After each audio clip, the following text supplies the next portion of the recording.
define conscious parenting and what's an easy way for, people to understand what exactly it is? Sure. Um, so there are so many aspects to conscious parenting that I found it easiest to explain when I sort of break it down into these components. So what I like to call conscious parenting for the sake of conversation is specifically it's working primarily on the parent. It's taking the focus off of changing the child or working on the child's behavior, and turning all of that attention on yourself.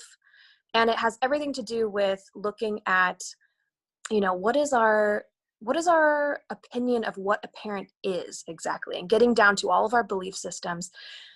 It's looking into what programs we're running, basically. So what was our childhood like? What was our parenting experience that we had with our parents? What was that like? What type of schooling did we do? We look at all of these things to really find out, okay, are we running some unconscious programs that perhaps we're not aware of that aren't serving us or our child?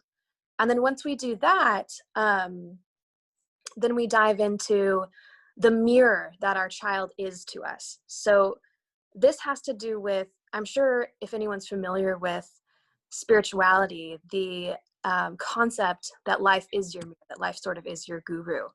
So the learning lessons that are relevant for you tend to appear naturally in your experience. So this is no different with our child. So our child, a lot of times when we're labeling challenging behavior with our child, what it really is a mirror to us. There's some juice there. There's some nugget of wisdom there that we can learn from.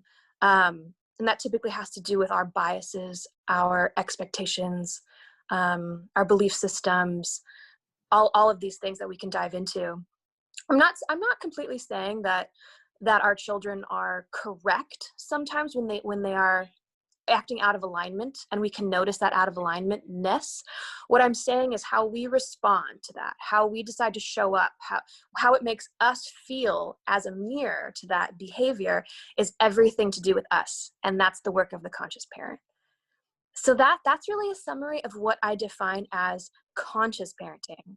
Um, there are a couple, like the things that I'm passionate about, basically. It's conscious parenting. It's all conscious parenting, but for sake of conversation, the way that I like to label it, so that we can explain it clearly, it's conscious parenting, then there's positive parenting, and then there's what I like to call, it's like empowering the child, which has to do with self-directed education style. Like, how do we, after we've done all this work, right, through the conscious parenting and then learning how to set boundaries and all that stuff, then it's the exciting part, which is really empowering the child through education. So Awesome. I love that you say that because I'm so excited about unschooling and self-directed education. I've been using it. Let's see. So I've been homeschooling slash unschooling. This is our second full year. And then previously we did Montessori, which is child-led.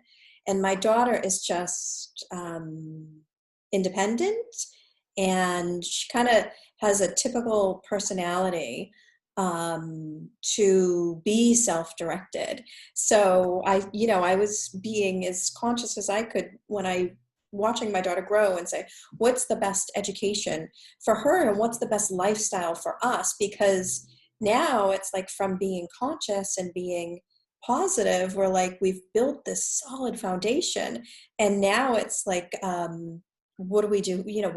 What's a good fit? So we're in that kind of um, fun education style, which is just freedom and travel, and it is so exciting. But I think it's important to acknowledge the foundation. And really, for me, conscious parenting has been the foundation, because I need to have boundaries, and I have to stay within our budget, and we can't. It's not. I don't know what the word. It's not just like fun all day, all night. We're not partying. We have to eat. We have to clean our home. We have, if I say, okay, let's travel, like, let's do the whole world. So there are just boundaries, and we're able, because of my because of learning and practicing, we can be so free because we have the foundation and the boundaries kind of set. Um, yeah. So thank Boundaries are you. interesting, an interesting topic. I have to admit, in my parenting journey, I was so like resistant to boundaries at the beginning. I found myself in this place of just wanting, at the time, wanting to be all positive and the freedom base. That's very attracted to that type of thing, and I think that's beautiful. However, my learning experience with boundaries was a learning curve because of that.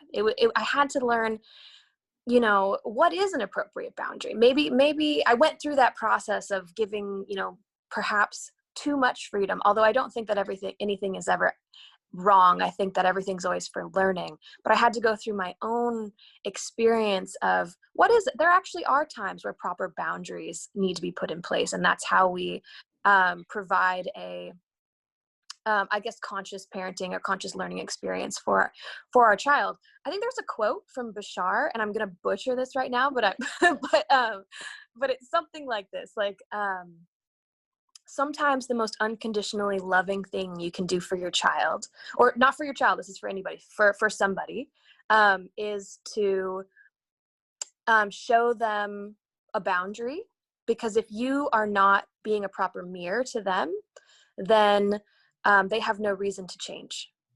Um, so things like that have helped me, I guess, with my perspective on boundaries. Um, Awesome. I'm glad I feel like boundaries are like the yin and yang to freedom, because we have to be our authentic self. If my daughter is saying, let's skip dinner and have ice cream, and I know that that's not going to be comfortable for me physically, I have to say, I'm not comfortable with that. So I can show up whole and full and true, and I feel like I have more say because we're not in a particular system. I have more say if I want to check out a new hiking trail or go meditate with the tree. We can. I tell her that what mom wants is important too, and she says, okay, well, I want to go to the playground, you want to do your tree thing, we'll do both, and then we can kind of be in a mutual relationship, which has been that's been kind of like the sweet sauce for us, is that we're yeah, I think the boundaries has only allowed us to be more of ourselves and feel more comfortable to say, hey, what do I actually really want to do? So it's been fun for me as a parent also. oh, I really like the way you put that. I think that that's a really good way to articulate that. Um, yeah, like the work that I do with boundaries, it was basically discovering, rather than having like a preconceived idea of like what the boundary is going to be and then imposing that onto the child, just letting it show up in the moment, and then doing things for the sake of whether it's safety or whether it's following your inner light, what is true for you, but really bring it, because I think a lot of us are imbalanced actually in the other way too, where we have so many like preconceived um, ideas of what a child should or shouldn't do, and these are all the boundaries that we actually have to let go of, because that becomes a breeding ground for perhaps our child to be more rebellious, because they pick up on that vibrationally, like, wow, this isn't serving me, so I'm Yeah. going to show you right now, and that mirror is going to be rebellion. Or the opposite, sometimes it's them losing their light a little bit and more conforming. I think those are the two polar opposites, because they've been restricted so much that they start to ignore their own guidance, right?